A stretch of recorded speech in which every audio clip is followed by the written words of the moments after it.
Good day, class. Today, we will discuss or calculate some basic principles in electrical engineering. Maaari itong makatulong sa inyo sa darating na board exam as well as dun sa application ng electrical engineering sa field. Okay? So, let's try to solve problem number 1.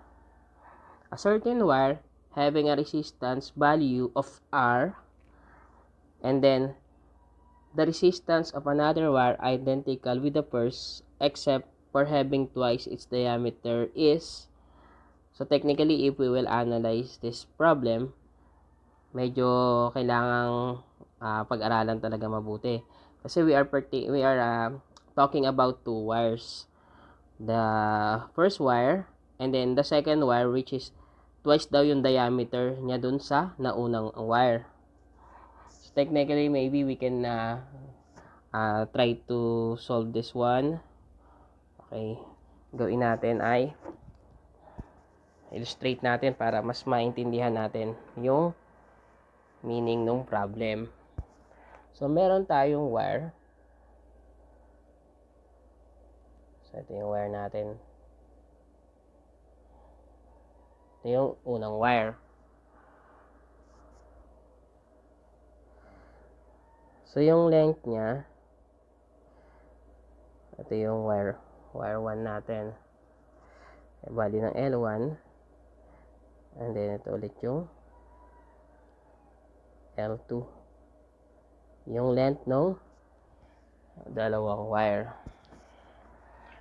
So, if we will evaluate the problem, ang sabi lang niya, a certain wire having a resistance of value na R. So, wala siyang mga given na numerical values. So, we will take a look back dun sa basic formula wherein ito yung application ng resistance is equal to the resistivity of material multiplied by the length and then the area.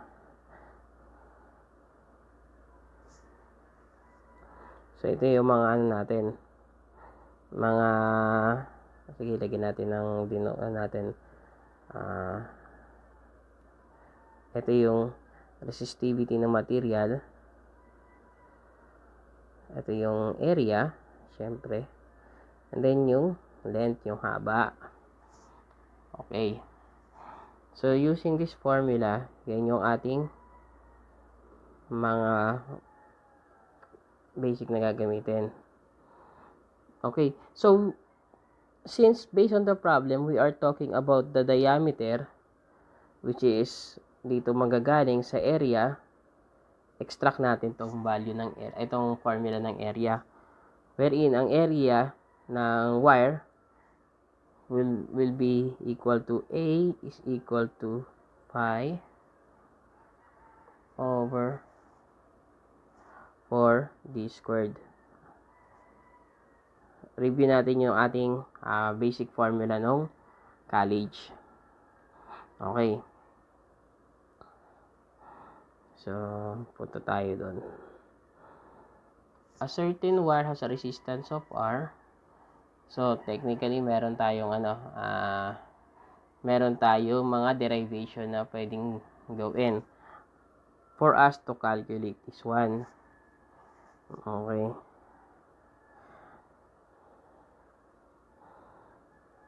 So,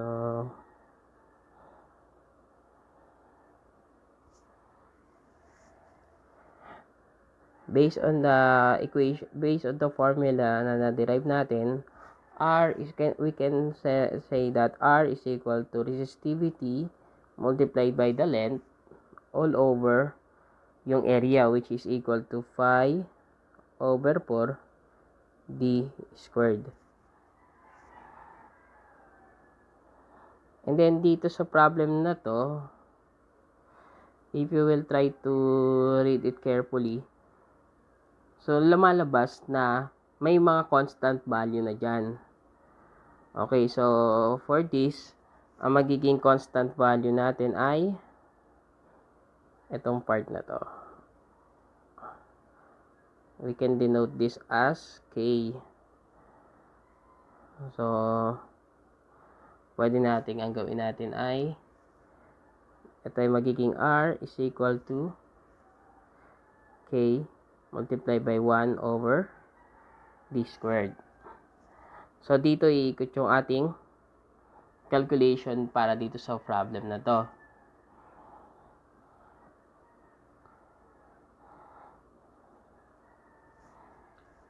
Okay. So, since the value is lahat naman ay constant and we have two wires involved dito sa problem na to, we can say that yung R2, ito yung wire kanina, yung wire nung panibagong wire, and then yung isa ay yung initial. So, ito na yung wire na bago. So, R sub 2 can be K multiplied by 1. Since sabi niya sa problem, dalawa yung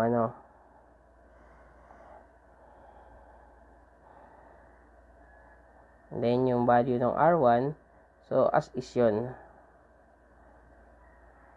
So, yan yung mga values natin. Okay, so let's try to solve na.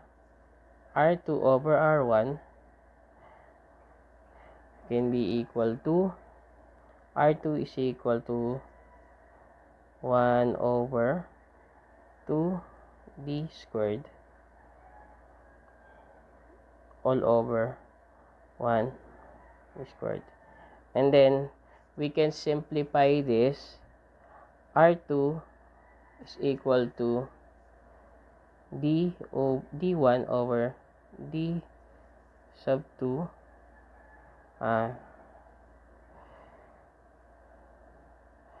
2 times D sub 2 squared. So, ang lalabas is R2 is equivalent to, so since pwede natin tanggalin to para sa manang diameter para hindi tayo malito, burahin lang natin to.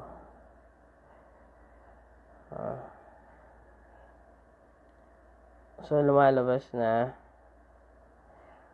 pwede natin i-cancel out yung D. So, lumalabas na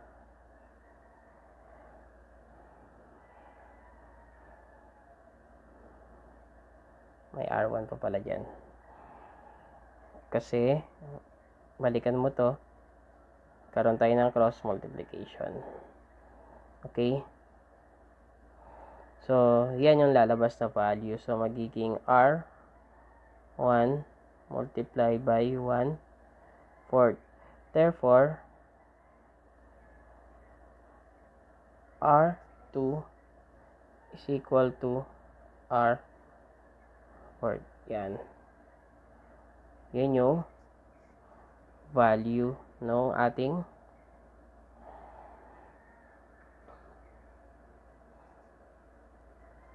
resistance ng ating wire. So, yan yung value ng resistance natin doon sa bagong wire natin na twice yung diameter.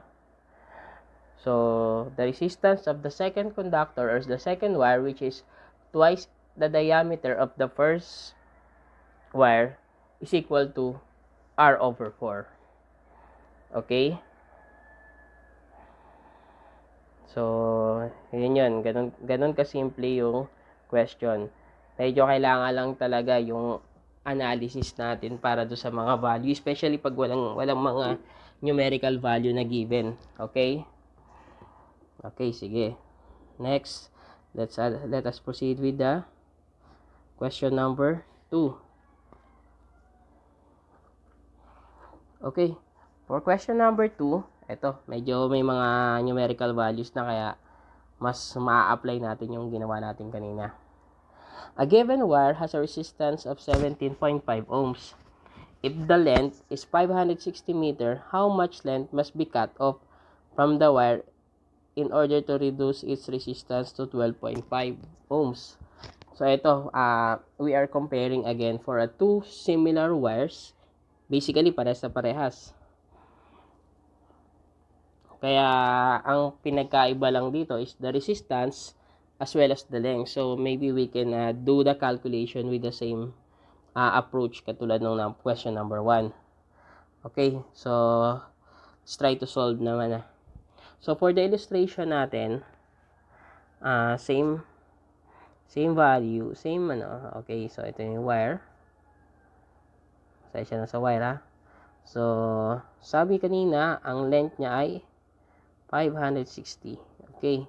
So, and then the value is 17.5 ohms. And then, for the second wire, ay sorry, mas mahaba. Hindi, okay lang yan. So, a given wire has a resistance of 17.5 ohms. If the length is 560 meter, how much length must be cut off from the wire in order to reduce it to 12.5? So, technically, babawasan mo yung kable, existing cable. So, dapat ang solution mo is mas mababa. Ang magiging sagot natin dito sa problem natin is mas mababa sa 560. Okay, so technically we can say that 560 minus length minus L. Sabi natin yan. Yan yung value. And then, its R2 is equal to 12.5 ohms. Okay, so ngayon yung nakuha natin na based on the illustration. Okay, applying the formula kanina. So, burahin natin ito para makita mo. Hindi, wag na. Urong na lang po natin. So, based on the formula, R is equal to the resistivity multiplied by the length over the area. So, nakikita natin na based on the formula, R, the resistance is directly proportional to the length. And again, magiging K na naman natin magiging constant na naman natin itong value na to. Okay. Therefore, pwede nating sabihin na R squared over R1, R sub 2 over R sub 1 is equal to L sub 2 minus, over L sub 1. So, substituting the problem, okay, so 12.5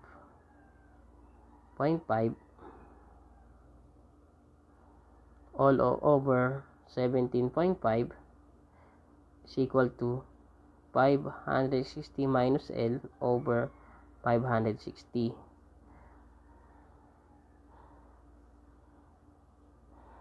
So, calculate natin po dito.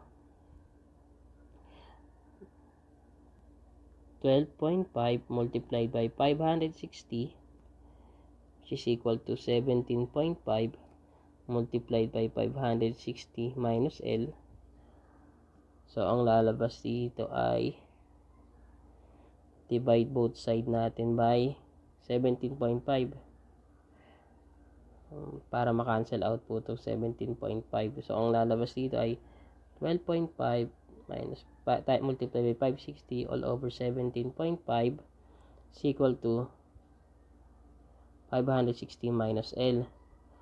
So, based on the problem, we are looking for the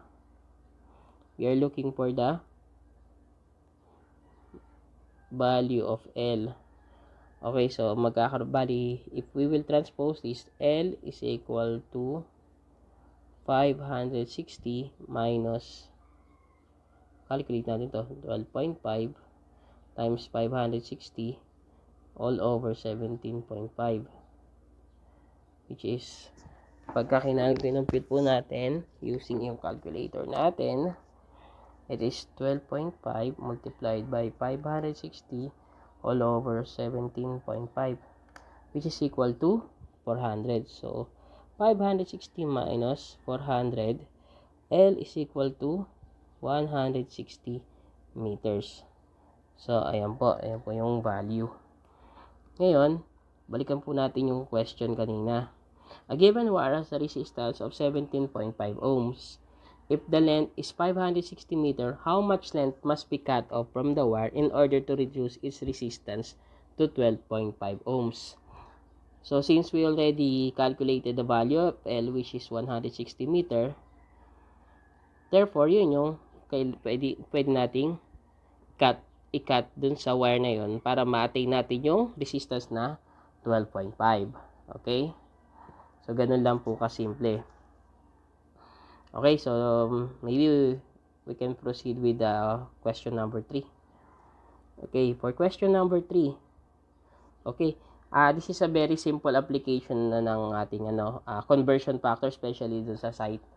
Kasi minsan may mga instances tayo na nalilito tayo dun sa conversion ng MCM, square mm, AWG. Okay, so ito isa sa mga makakatulong itong isa sa mga problem natin na to. Okay, so let's try to solve question number 3. Okay. Ano raw ang size ng isang 250 MCM cable in square mm? Okay, so medyo madali lang naman to, guys. Madali lang to, class. So, for the solution, kailangan alam mo na ang 250 MCM is equivalent siya sa 250,000 cm. cm stands for circular mills. Okay. And then, dapat alam mo na ang formula is cm, circular mills, is equal to the d squared. If you will notice, cm is a cross-sectional area. Therefore, pwede natin siyang i-derive using the area of the circle, which is pi over 4 multiplied by the d squared. Okay, but going back, so since we have this one, let's try to calculate na. Paano natin makukuha yung value ng D? Kailangan natin gamitan ng mathematical, yan. Wherein, D is equal to 500 mils. Kasi kinuha mo na yung diameter. Take note, this circular mills is area. And then, we try to derive or kuhanin yung diameter. Technically, ito na yung value niya. So, for us to convert naman ito to mm, so 500 mils, tandaan nyo na 1 inch is equivalent to 1,000 mils. And then, syempre, 1 inch is equivalent to 2.54 cm. And then, 1 cm is equivalent to 10 mm. So, now, ang value natin ay 12.7 mm. Based dun sa calculation natin. So, 500 times 2.54 times 10, divide 1,000. So, magiging 12.7 mm. Okay, so, again, pwede natin gamitin yung value ng A is equal to 5 over 4 D squared, which is equal to 5 over 4 multiplied by 12.7 mm squared. Area is equal to, anong value? 5 over 4 multiplied by 12.7 squared is equal to 126.67 mm squared. So, yan na yung value niya.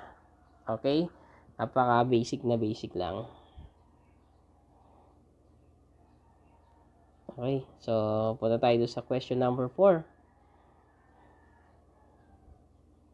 Guys, if you have any questions, pwede nyo namang i-drop dun sa comment section. And then, I will try to answer it with the best of my knowledge. Okay. For the question number 4, it's a similar problem lang din naman kanina. So, a 500 MCM, again, MCM yan, so area. ACSR cable has 37 strands. Find the diameter of diameter in mils. Ayan, in mils. Nagbigay na siya ng ano na in mils yung kanyang. So, let's continue. Going back with the question number 4. A 500 MCM ACSR cable has 37 strands. Find the diameter in mils of each strands. So, technically, kanina, na-discuss ko naman na kung ano ibig sabihin ng MCM or ano nga ba yung MCM. So, ngayon, ito naman, bagong term na naman. So, ACSR. What is ACSR? It stands for Aluminium Conductor Steel Reinforced Cable. Ito yung mga nakikita nyo na ano, mga kable dyan na ito, diba, kunyari, ito yung isang malaking ano niya, rolyo niya. Tapos marami yan eh. Ganyan. Medyo marami-rami yan. So, ganyan yung ano, construction niya. Okay? So, yun. Going back with the problem itself. Medyo simple lang yung problem natin dito. Kayang-kaya nyo to. Okay. So, let's go with the solution. For the solution, so, again, 500 MCM is equivalent to 500,000 circular mil. And we will be applying yung formula ng CM is equal to D squared. But take note guys that we are only calculating the diameter in mils ng isang strand lang. So, dito sa formula na to, since ito kasi pangkabuuan na to eh. So, we can say na pwede natin i-divide to by 37. Kasi 37 strands eh. And then, tsaka natin i-apply.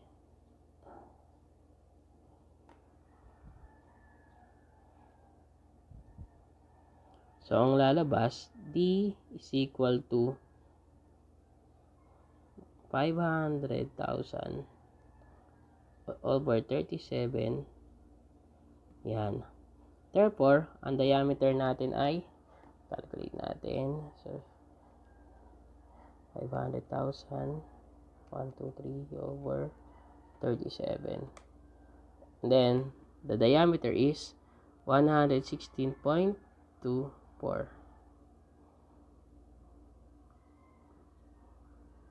mils.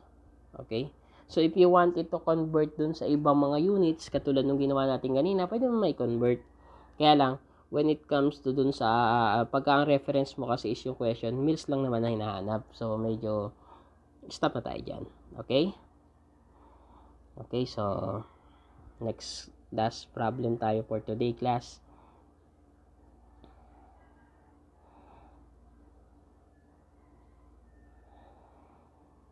Okay, so,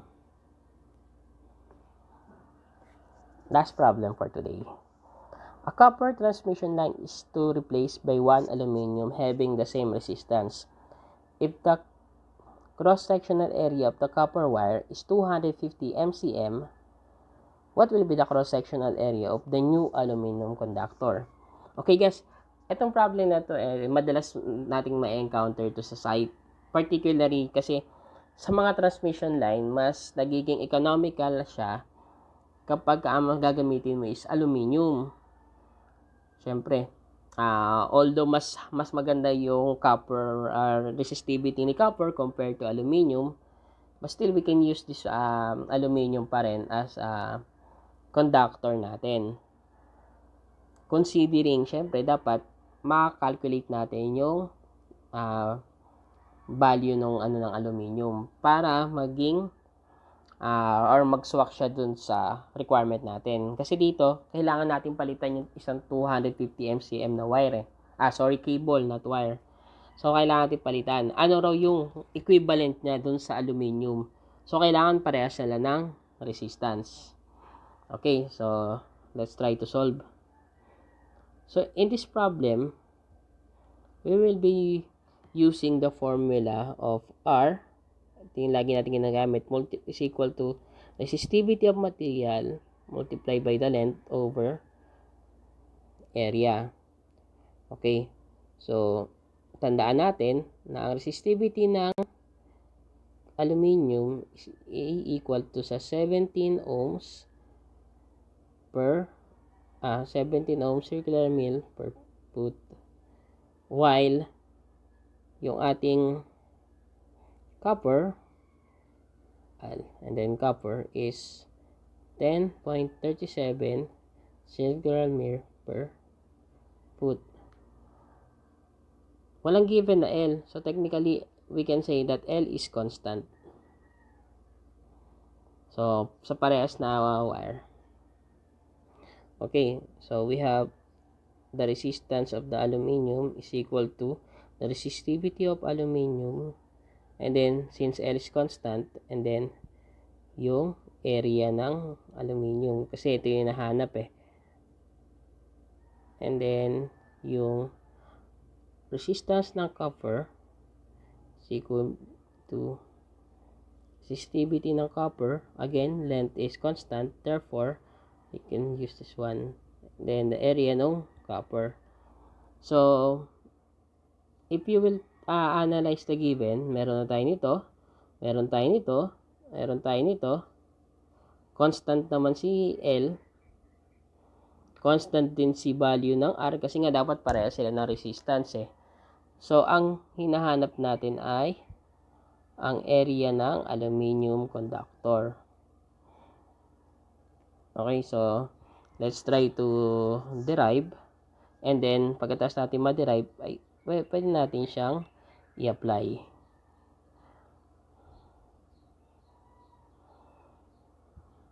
Okay, so since dapat parehas lang sila ng resistance, so ang magiging value natin is yan. The resistance of aluminum is equivalent to the resistance of the copper. Then, ang mangyari natin, multiply by L over A, and then yung walang copper. And then, resistivity ng copper multiplied by the length, and then ito yung area ng copper. So, since sabi nga sa problem, constant na si L, constant na, wala, hindi natin iisipin yan. Ngayon, ang mangyayari dito, kunin natin yung value nila. So, magkakaroon tayo ng cross multiplication. Therefore, the resistivity of the aluminum multiplied by the area of the copper is equivalent to the area of the aluminum multiplied by the resistivity of the copper. So, we are trying to calculate yung area ng ito.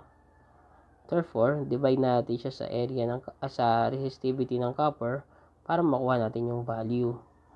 Okay, so the area of the aluminum is equivalent to the resistivity of aluminum multiplied by the area of the copper all over resistivity of the copper, which is equivalent to ano ba nga ba ang value kanina ng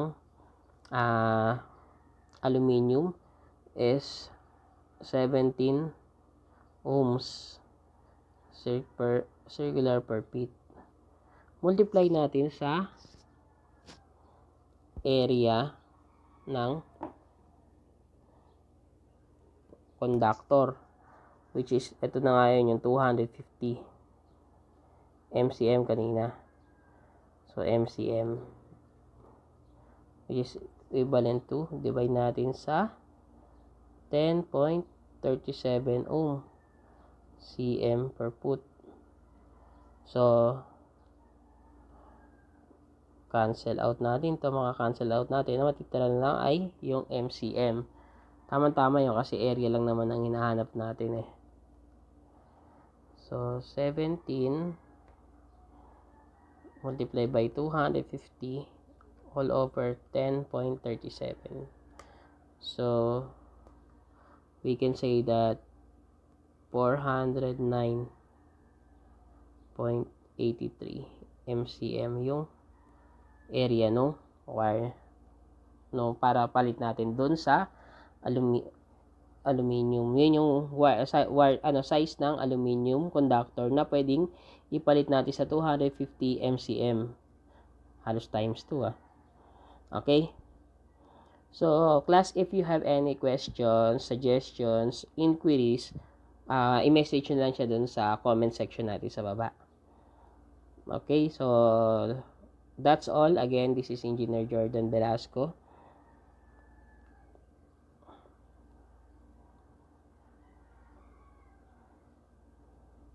Okay, so lahat naman all done na. Maraming salamat and please do share and like this video para makatulong din dun sa iba nating mga students na nagre-review dyan. Okay, so thank you and have a nice day.